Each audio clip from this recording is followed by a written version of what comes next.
Speaker, the minister's very kind. I mean, at one point in his speech, he says how thoughtful I am, and at the end of his speech, he calls me a demagogue. So I'm not sure which it is. I wish the minister would make up his mind. I can handle the praise and the criticism, either one, but I just wish you'd make a thoughtful demagogue. I guess that's the opposite. Well, let me just say to the minister on the first point, the minister is absolutely correct. That of course the situation has changed.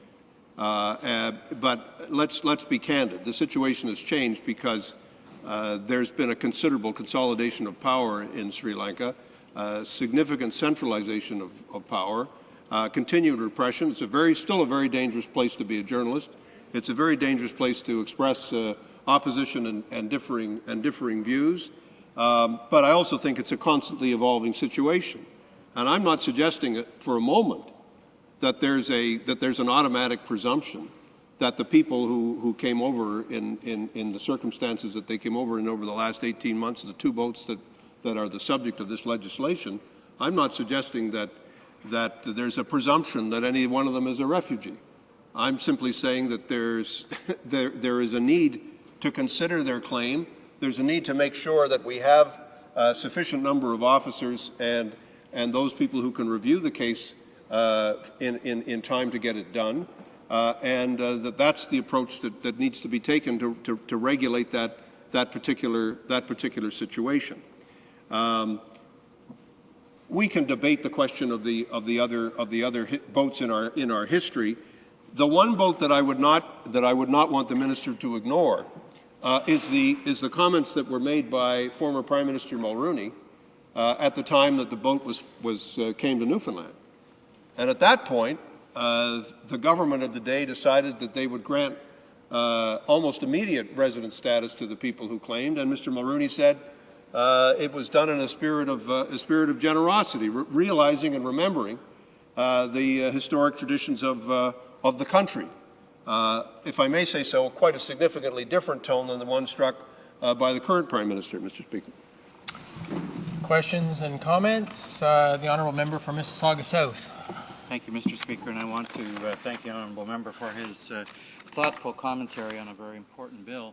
And he did make a couple of points which I hope that all members will recall, that you can't paint all refugees and refugee circumstances and countries with the same brush.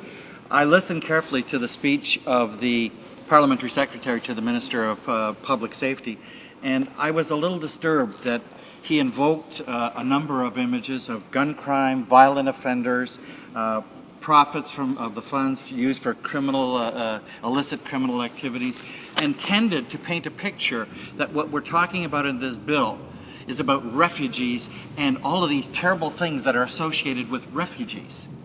And Mr. Speaker, the member read that speech, and that means it comes from the Minister's office, which means it comes from the Prime Minister's office. And I guess my question is quite frankly, is there a sense, on behalf of the Honourable Member, that maybe the government isn't being totally forthright with the House with regard to its attitude towards refugees generally? The Honourable Member for Toronto Centre. Well, Mr. Speaker, I think the central flaw in the bill, as I've tried to suggest, is this.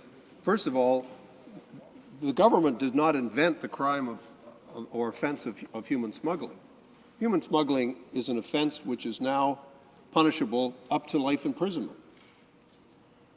We haven't had many convictions of it, but nevertheless to suggest that this is some new law, some new crackdown which is taking place, is more illusion than reality. The reality is we already have a law. We have a law that's already in place. And the other flaw is that the bill has much more to do with how refugee applicants who come over in boats of this kind are treated. That is to say, detention for up to a year, being treated in a separate channel, a separate class. Once you've been designated, it creates a new class of people who've been designated by a minister because of the circumstances in which they've come.